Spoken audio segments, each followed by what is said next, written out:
자본주의 경제에서 일어나는 경제 양극화 현상은 최상위 계층과 최하위 계층의 근로소득의 차이보다는 금융자산의 격차에 의해서 만들어집니다.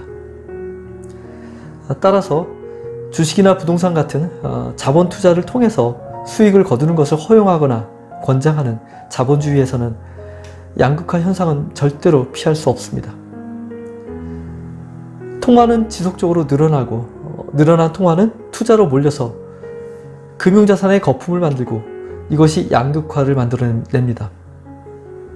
이러한 양극화가 어떠한 상태인지를 한눈에 알아볼 수 있도록 지표를 만들 수 있습니다. 안녕하세요. 가치경제 박명준입니다.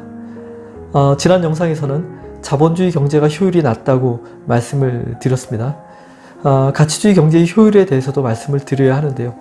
그 전에 자본주의 경제의 양극화에 대해서 말씀을 드리고자 합니다. 양극화라는 것은 경제가 정상적으로 돌아가는데 부자는 점점 더 부자가 되며 가난한 사람들은 점점 더 가난해지게 되는 현상을 말합니다. 사회 전체가 가지고 있는 부가 부자들에게로 이동을 하고 나머지 사람들은 그만큼 가난해지는 것이죠. 부유층의 인구가 늘어날 수도 있지만 인구의 증가 없이 재산만 늘어날 수도 있습니다. 가난한 계층은 점점 더 인구가 많아집니다. 그리고 중산층의 인구도 줄어들게 됩니다. 중산층의 일부는 부유한 계층으로 이동할 수도 있지만 대부분의 중산층 인구는 그 자리를 지키지 못하고 점점 더 가난한 계층으로 밀려나게 됩니다.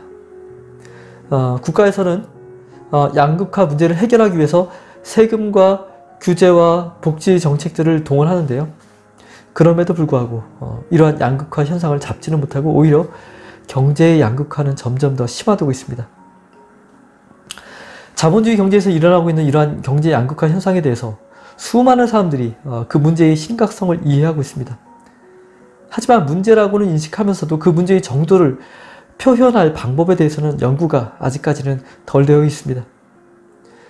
소득의 양극화에 대해서는 양극화 지수라는 것이 있기는 한데 내용이 어렵고 그 결과가 직관적으로 한눈에 이해되지도 않으며 양극화 현상을 본질적으로 잘 담아내고 있느냐에 대해서도 의문이 있습니다. 더군다나 소득에 대해서만 양극화를 논하고 있기 때문에 금융자산의 양극화에 대해서는 사용할 수 없다는 단점이 있습니다. 오늘 영상에서는 아직 경제학에서 연구가 진행 중인 양극화 지수가 아니라 보다 쉽고 직관적인 방법으로 경제의 양극화 현상을 표현하는 지표를 설명드릴 것이며 이것은 기존의 경제학 이론이 아니라 제가 직접 정의한 것임을 강조해서 말씀드립니다. 오늘 설명드릴 양극화 지표를 사용하면 한눈에 직관적으로 양극화의 정도를 이해할 수 있으며 여러 경제 집단의 양극화 정도의 우위를 쉽게 분별할 수 있습니다. 그리고 양극화의 현실을 그대로 왜곡하지 않고 반영하고 있으며 어려운 수학을 사용하지 않고서도 구할 수 있는 지표입니다. 오늘 설명드릴 양극화 지표를 구하려면 먼저 그래프를 그려야 합니다. 이 그래프는 부와 인구수를 나타내는 그래프입니다. 부의 개념으로는 소득이 사용될 수도 있고 자산이 사용될 수도 있습니다. 따라서 소득의 양극화 현상을 보고자 한다면 소득 구간에 따른 해당 인구수를 그래프로 표현하면 되고 자산의 양극화를 보고자 한다면 자산 구간에 따른 인구수를 표현하는 그래프를 그리면 됩니다. 예를 들어서 자산이 9억 원에서 10억 원 사이에 속하는 사람들의 숫자를 파악해서 X축에는 해당 인구수 그리고 Y축에는 해당 자산이 만나는 점을 구해서 그래프에 이 점을 찍는 것입니다. 그리고 모든 자산 구간에 대해서 이러한 작업을 해서 점들을 모두 찍고 나서 이 점들을 모두 선으로 연결하는 것입니다. 그래프의 X축을 자산이나 소득으로 표현하면 그리고 Y축을 인구수로 표현하면 이 그래프를 다루기가 조금 더 쉬울 텐데요. 저는 오히려 인구수를 X축에 두고 Y축에는 자산이나 소득을 표현하고자 합니다. 그 이유는 양극화 현상이 그래프에서 상하 방향으로 벌어져 있는 그것이 시각적으로 양극화의 심각성을 인식하는 데에 더 낫다고 생각하기 때문입니다. 그러면 경제 집단마다 이 그래프가 각각 다르게 그려지게 될 텐데요. 각각의 그래프를 대표하는 숫자를 그 다음에 구하게 됩니다. 그리고 나서 이 숫자의 변화를 관찰해서 경제 양극화 현상을 표준화된 지표로 표현할 것입니다. 각 경제 집단별로 이러한 그래프를 그려보면 다음에 4가지 유형의 그래프로 그려집니다. 모두 다 자산에 따른 인구 규모를 표현하고 있습니다. 첫 번째 그래프는 자산이 많은 상위층의 해당 인구가 적고 자산이 적은 사람들이 아래쪽에 몰려있는 것을 볼 수 있습니다. 두 번째 그래프는 자산이 중간층의 인구가 제일 많고 자산 상위층과 자산 하위층의 인구가 적은 것으로 나타나고 있습니다. 세 번째 그래프는 자산이 많은 상위층이 가장 많은 인구 분포를 이루고 있고 자산이 줄어들면서 인구가 줄어드는 것을 알 수 있습니다. 네 번째 그래프는 자산 상위층과 자산 하위층의 인구가 많고 중산층의 인구가 적은 것을 알 수 있습니다. 이 밖에도 다른 유형의 그래프가 있을 수 있으나 여기서는 이 정도로만 살펴보겠습니다. 여기서 가장 양극화에 근접하는 그래프는 첫 번째 그래프입니다. 자산이 최상위 계층으로 몰리고 자산 하위 계층의 인구가 늘어난 형태를 보이고 있기 때문입니다. 두 번째 그래프는 중산층이 많기 때문에 가장 안정적인 형태를 나타내고 있습니다. 세 번째 그래프는 자산 상위 계층의 인구가 많은 것을 볼 수 있는데요. 자산 하위 계층에게 복지 혜택이 돌아간다면 문제가 없는 경제 구조입니다. 네 번째 그래프도 양극화에 해당되는데요. 첫 번째 그래프보다는 최상위 계층으로의 부의 편중이 덜한 것으로 볼 수 있습니다. 이제부터 양극화를 나타내는 지표를 설명드릴 텐데요. 저는 양극화 현상을 설명하는 방법으로 다음에 2가지를 삼고자 합니다. 첫 번째는 하위 30% 인구 규모 비율입니다. 양극화가 진행된다면 이 그래프에서 하위 계층의 인구가 많아지게 됩니다. 그렇게 되면 중산층의 인구도 줄어들게 되고 최상위 계층은 자산이 많이 몰려서 인구가 많지 않은 상태가 될 것입니다. 따라서 하위 30%의 인구 비율이 높을수록 양극화가 심화되었다고 볼 수 있는 것이죠. 30%라는 숫자를 다른 숫자로 바꿀 수도 있는데요. 예를 들어서 20%라고 설정할 수도 있습니다. 여기서는 전체 계층을 3등분해서 상위를 30%, 하위를 30%, 중위를 40%라고 본 것입니다. 그래서 하위 계층의 범위를 30%라고 설정한 것입니다. 양극화 현상을 설명하는 두 번째 방법은 자산의 분포가 얼마만큼 상하 격차가 좁은지 혹은 넓은지를 보는 것입니다. 상하 격차가 좁다면 양극화 현상이 큰 의미가 없는 그런 상태이기 때문입니다. 이러한 부의 상하 격차의 규모는 인구 규모에 의해서 달라지게 됩니다. 인구 규모가 크다면 부의 상하 격차가 커지는 것은 당연한 일입니다. 인구 규모에 비해서 상하 격차가 크다면 양극화가 심한 것입니다. 이러한 상하 격차는 이 그래프에서 인구가 차지하지 않는, 인구가 없는 이 빈 영역의 면적으로 나타낼 수 있습니다. 인구와 부를 곱한 전체의 사각 면적에서 인구가 차지하지 않는 빈 영역의 넓이가 넓어진다면 상하층으로 좁고 길게 인구가 분포되어 있다는 뜻이 됩니다. 이것은 곧 양극화가 심하다는 것을 의미합니다. 양극화를 나타내는 첫 번째 방법인 하위 30% 인구 규모 비율은 하위 30% 인구 규모의 면적을 전체 인구 규모 면적으로 나누어서 구하게 됩니다. 첫 번째 그래프에서 분홍색 영역과 하늘색 영역의 면적을 각각 구하고 나서 분홍색 영역의 면적을 분홍색과 하늘색 영역 면적의 합산으로 나누게 됩니다. 양극화를 나타내는 두 번째 방법인 인구 분포 비율은 전체 영역의 면적에서 인구가 차지하고 있는 영역을 제외한 나머지 영역의 면적 비율을 구하는 것입니다.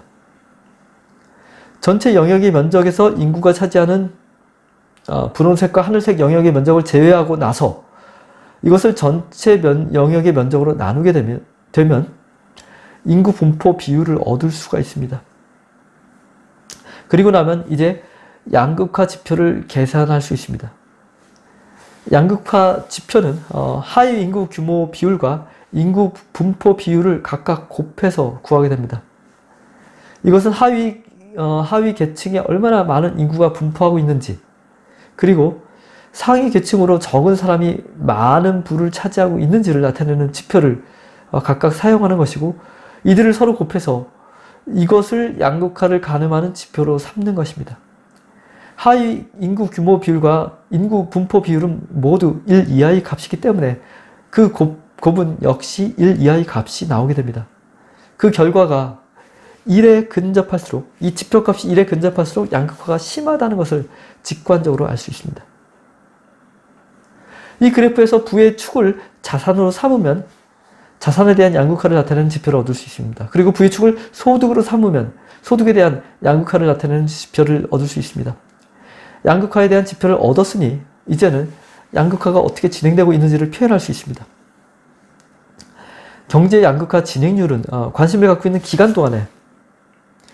동안의 양극화 지표의 변화율로 산출할 수 있습니다. 알아보고자 하는 기간 동안의 양극화 지표의 변화량을 최종 시점의 양극화 지표 값으로 나눈 후에 100을 곱하게 됩니다. 이 값도 마찬가지로 자산의 양극화와 소득의 양극화에 각각 적용할 수 있습니다.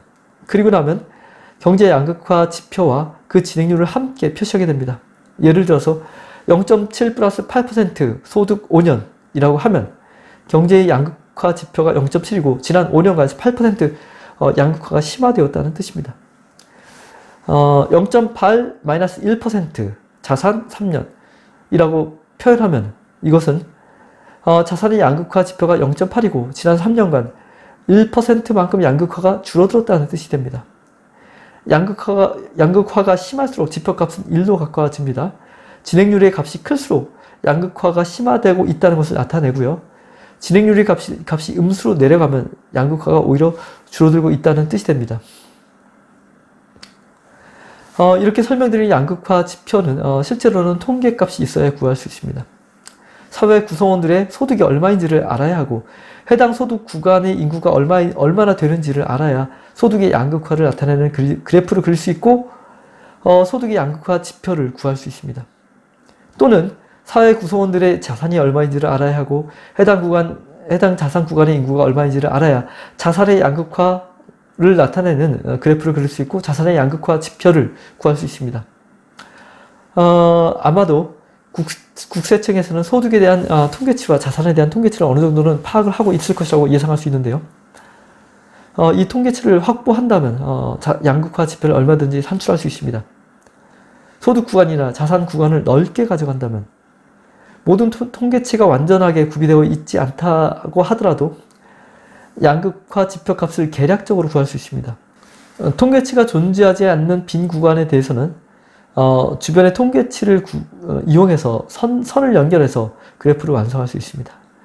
정확하지는 않더라도 그래프가 완성이 되면 누구나 쉽게 알아보고 사용할 수 있는 양극화 지표를 구할 수 있습니다. 여기서는 통계치가 없기 때문에 양극화 상태를 나타내는 그래프를 그릴 수는 없다는 점을 말씀드립니다.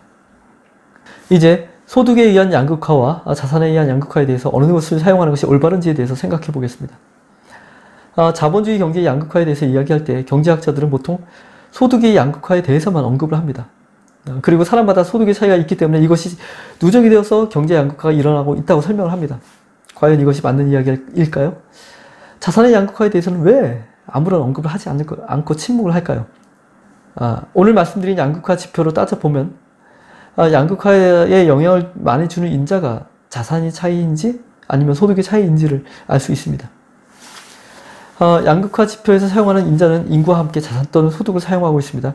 동일한 경제 집단에서 인구의 전체 규모는 동일하기 때문에 자산과 소득 중에 어느 인자가 더 상하 격차가 크게 발생하는지를 보면 됩니다. 최상위 계층이 받는 연봉은 많아봐야 100억 원 정도입니다.